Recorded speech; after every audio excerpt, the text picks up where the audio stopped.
35 and 85mm prime setup is probably the most popular combo for portraits, but what if a single 50mm prime could do the job of both just as well, and maybe even better?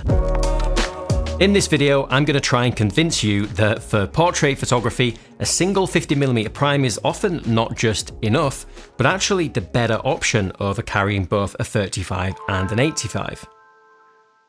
So let's get into it. Let's start with some full body portraits. And as we move through each prime, 35 to 50 to 85, and stepping back each time to keep the same kind of framing, you can really see the compression kick in. The background feels much closer and the whole scene gets a little bit tighter. Just look at the path here on the 85mm image. It suddenly looks way shorter, and those leading lines in this shot kind of lose their impact a little bit. So while all three of these images do look great, this is exactly why I love 50.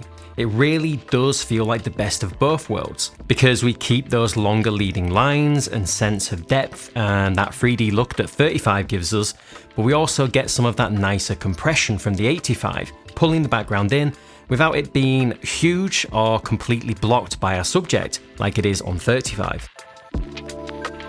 Now let's compare 35 versus 50 in the kind of portraits where the background really does matter, like here, with this Valletta skyline behind our model Charlotte. This is where 35mm really shines, in my opinion. It makes environmental portraits feel dramatic, it exaggerates the sense of scale in an image, and that can really sell a location. Because it pushes the background further away at 35, you can fit more into the frame and make the whole scene feel bigger, with your subject kind of existing within the environment rather than dominating it. But this is why I love 50 for portraits like this as well, because it pulls the background in just enough to make those important elements in the background actually feel like they're part of the shot, while still showing plenty of the location in the image. I just think that 50 is the perfect balance, because on the 35 shot, you might not even notice the cathedral straight away. On 50, it suddenly becomes a real part of the image and the composition, but at the same time, it's not competing too much with our subject. And it's because it's just a little bit tighter of a focal length. It also helps clean up distractions in the image, like that wall on the right that we can see on the 35 shot. Don't get me wrong, 35 absolutely wins for this kind of dramatic portrait, you know, the sort of look you often see in fashion photography, for example. It can make the legs of your model look longer, it can exaggerate perspective, and when you've got a big, interesting location like this, it really helps sell the scale of it. Here, 35mm does a much better job, for example, of making our subject feel small against this huge stone staircase. On 50, yeah, it does look good, but some of that drama gets lost a little bit. The stairs don't feel quite as big and as imposing, and the image becomes much more about the person than the space around them. 35 is also brilliant when you do want to get physically close to your subject, but still be able to show off a lot of the environment around them and tell more of a story. Most of the time, 50 can still do that, to be fair, pretty well. But there are definitely situations where 35 feels like the perfect tool for a certain vibe, and 50mm is more just good enough.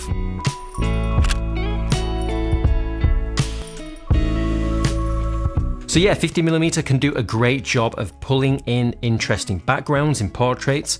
But what about 85? Because obviously that's going to take things even further. Here again, with Charlotte in front of this skyline, 50mm brings the background in nicely, but when we see the 85 image, well, it just makes it feel like that skyline is almost right behind her.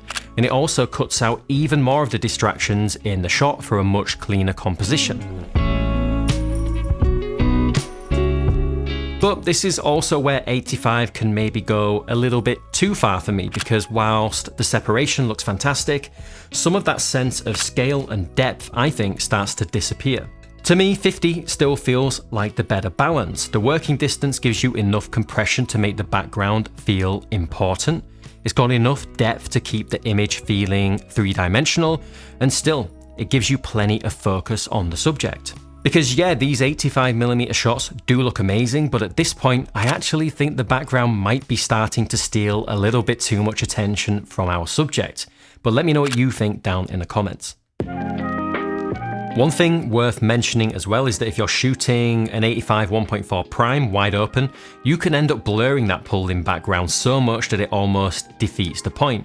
So for shots like this on the 85, I actually preferred how 2.8 looked, so the background still has some presence. And honestly, once you're doing that, stepping down to 2.8, then carrying 2 primes starts to make a little less sense, and maybe a zoom lens is going to be more of a practical option. Guys, before we continue, this video is sponsored by Squarespace, and as a photographer, having a website that showcases your work is a must in my opinion, and Squarespace just makes it so easy because there's no coding or design skills needed. It is pretty much just drag and drop. And now Squarespace even have amazing AI tools like Design Intelligence or Blueprint AI, which all help you create a personalized website in just a few easy steps. And of course, the fully customizable photo galleries are just perfect for showing off your portfolio to potential clients. Squarespace also has fantastic e-commerce tools, and I rely on them, and it just makes setting up your own online store an absolute breeze and lets you start selling in no time, and you can handle many different payment types seamlessly thanks to Squarespace payments. So if you're ready to get started, head on over to squarespace.com/jamesreader to sign up for a 14-day trial, and you can also use my code jamesreader for 10% off your first domain or website. Like I said earlier, 85 is fantastic when you do want to cut out distracting elements in a maybe busy scene and keep all of the attention on your subject. In that earlier example, it let me lose that wall on the right entirely, and here in this shot against this blue door, there's a bit of a distracting sign on the right that I can almost completely crop out with the 85 while still getting a full or mid-length portrait. And that is one of the big practical advantages of 85. In busy locations, that tighter framing makes it so much easier to cut out cars and signs, crowds of people, whatever might be getting in the way and cluttering the shots. And it's one of the reasons that I love having an 85 at a wedding, for example, where you're constantly kind of working around distractions that you just can't control. But on a portrait shoot, you often have a lot more control. You can move yourself, you can move your subject and tweak the composition. So those same distractions are often much easier to work around, even with a 50mm. Before we move on, I want to make a quick kind of real world point as well, and that's that shooting with a single prime can just be so incredibly freeing. Swapping between a 35 and an 85 on one camera can absolutely kill the momentum. Even if you're using 2 bodies, you're still having to constantly make decisions about which one to use instead of just shooting. With one lens, you kind of get into a flow state a little bit. You stop thinking about gear and start focusing on the subject and composition. And honestly, I find that that's when the best images tend to happen. And for me, no prime does that better than a 50. Anyway, now moving on to mid-length portraits, and honestly, this is where I absolutely love a 50mm prime. In my opinion, it is probably the best focal length for flattering mid-length portraits that still show a decent amount of the environment. I just find that it has this really dreamy look to it. 35 can look great as well, but for me, it's a little less flattering and maybe lacks just a little bit of that magic, to be honest, because 35 tends to spread the scene out. So the foreground, the background, and the subject all feel a little bit more separated in the image. Whereas 50 pulls everything spatially together. The background feels more connected to the subject, and the whole image just feels a little bit more cohesive, I think.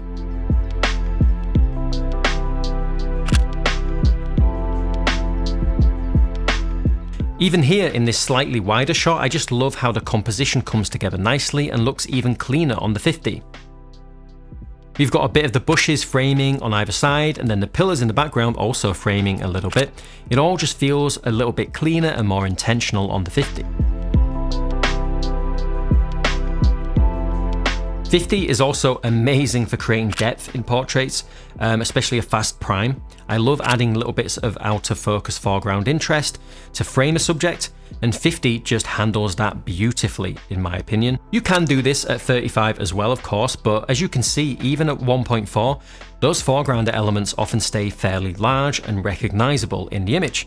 And because of the wider field of view, they can also feel a little bit more disconnected to your subject, almost distracting rather than intentional. With 50, it's just a much nicer balance. Those foreground elements feel softer and more supportive to the composition, and all the elements in the image feel closer and more connected to the subject. I feel like 35 especially reveals the distance between you and your subject when you do this, whereas 50 feels much more intimate. And yes, 85 is brilliant for this, we used it earlier in these shots, but even here, I know this looks kind of ridiculous, me trying to get this shot, but using this boring bush at the bottom of the frame to frame our subject actually worked pretty well on 85. But again, 85 can sometimes go a little bit too far.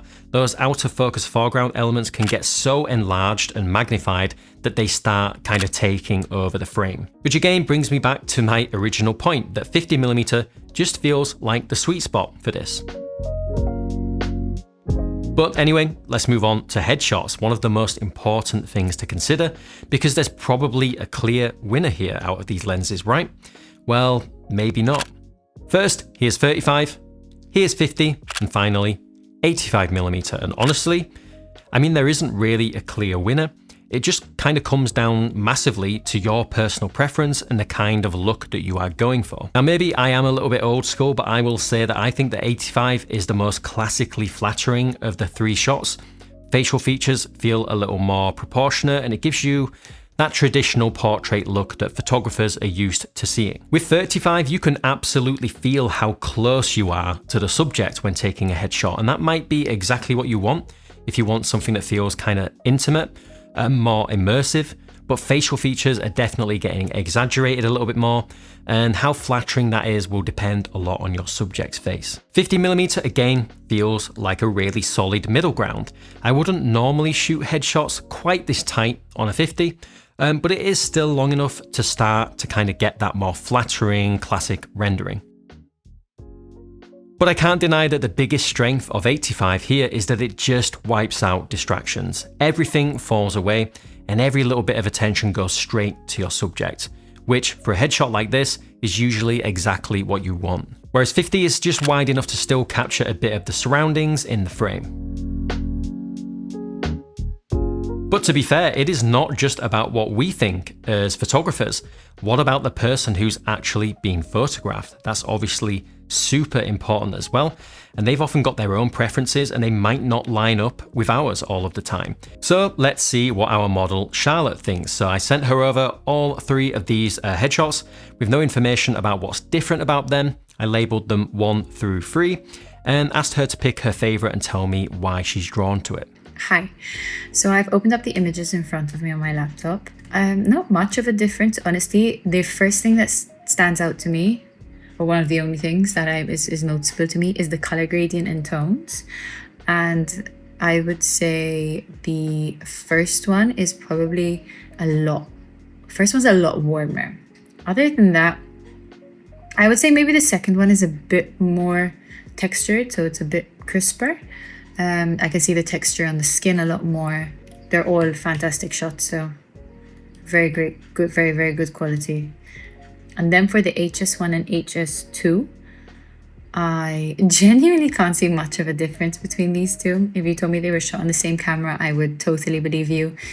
They are fantastic shots. If I were to be like really picky and I'm just jumping back and forth, ML2, no, the second one, so ML2, I would maybe say is a bit more of a yellower tone than the ML1, which I would say maybe has a bit more of a deeper tone to it.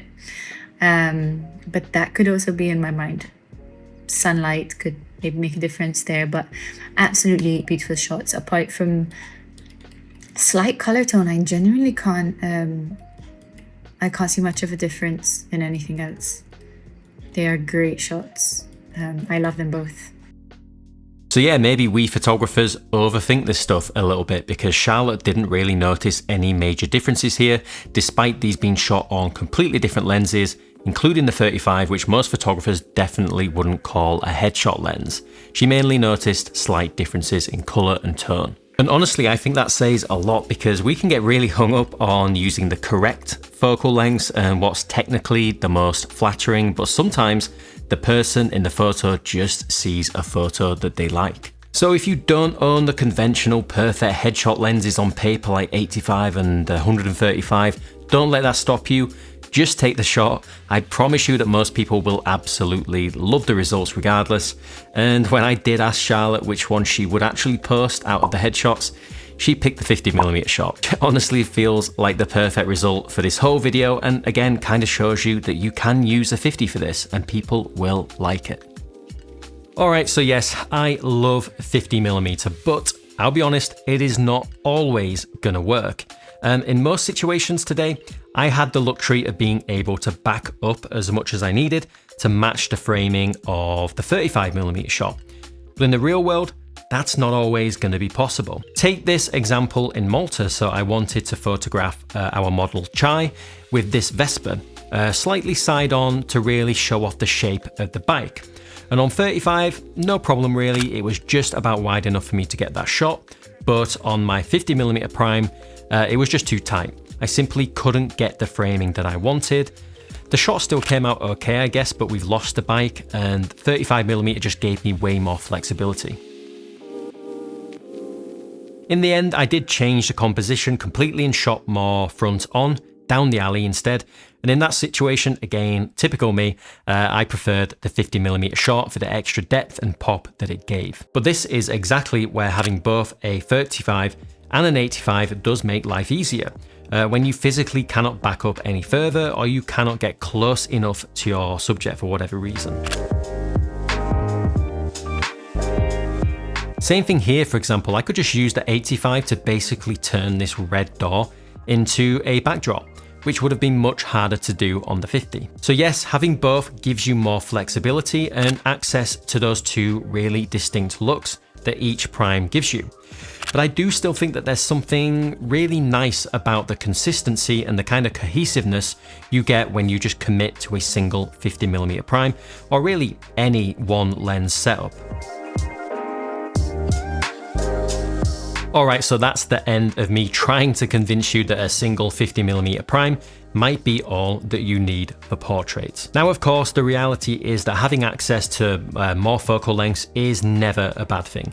More options usually just means more flexibility, but I do strongly think that if you can only buy one lens, or you only have access, for whatever reason, to a single 50mm prime, hopefully this just shows how much you can actually do with it. A lot of people describe 50 as a jack of all trades, kind of master of non-lens, but honestly, I don't really agree. I actually think that in certain situations, it genuinely excels. And for me, I think it really is the Goldilocks lens for portraits. It's not too wide, it's not too tight.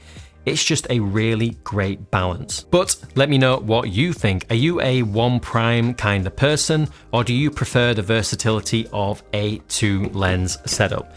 Let me know down in the comments what you think, but guys, that is it from me. Thank you guys so much for watching, and I'll see you all next time.